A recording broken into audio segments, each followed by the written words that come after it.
we are on the famous Mountaineer train heading northwest from Vancouver to Kamloops for the first day, the first leg of our journey through the clouds. The train's a series of individual coaches of about 40 people, and each car has its own team to care for us. Before we start, I'd like to introduce you to the team that will be taking care of you. Our senior attendant was an Australian. At the very, very back, you will see Celia. Just after Celia, we have the beautiful Holly Ann.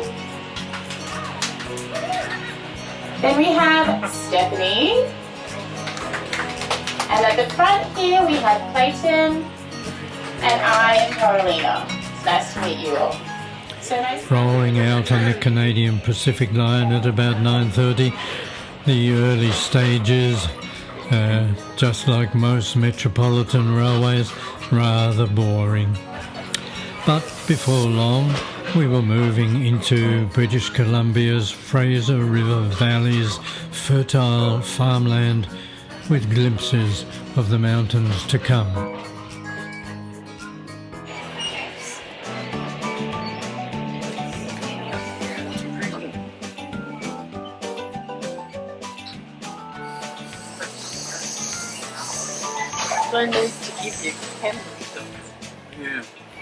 After about half an hour, the scenery becomes more picturesque and the train slows as it starts to climb.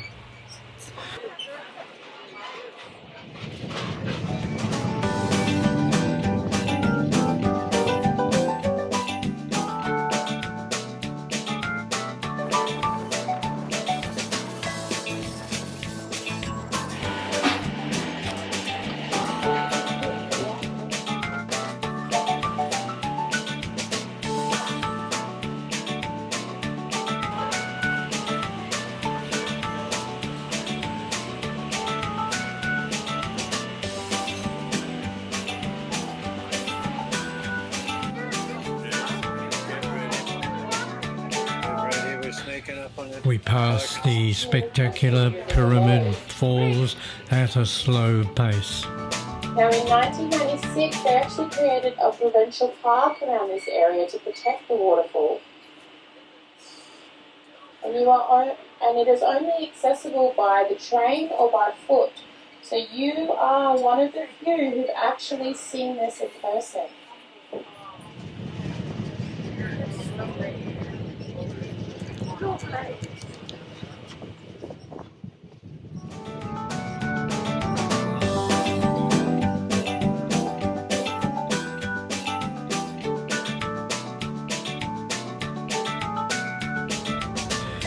This is the original railway bridge across the Fraser. We don't use it.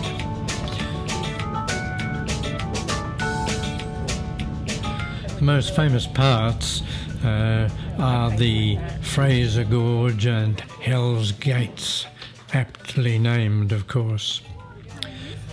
The Fraser is 1,368 kilometres long, has no dams or lakes along its route, so it carries messy, muddy silt all the way down to the sea. Despite that, it's famous for its salmon. Here they come. Would you like me to take a photo of you guys? The train is renowned for its cuisine, and we enjoyed every mouthful. Yes, just a sec. At Lytton, or Lytton, where there was a disastrous bushfire a few years ago, the Thompson River joins the Fraser and the train follows it. It is characterised by its clean blue-green water.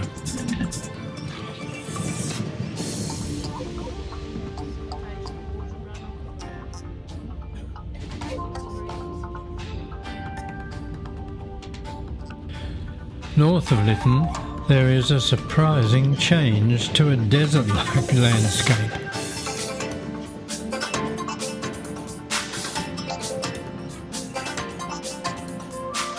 In 1886, the Canadian Pacific Express steamed from Montreal 4,800 kilometres to the Pacific Ocean, through and over the Rockies and opening up the west.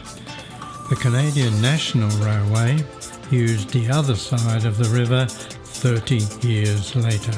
The Mountaineer apparently uses sections of both railroad tracks.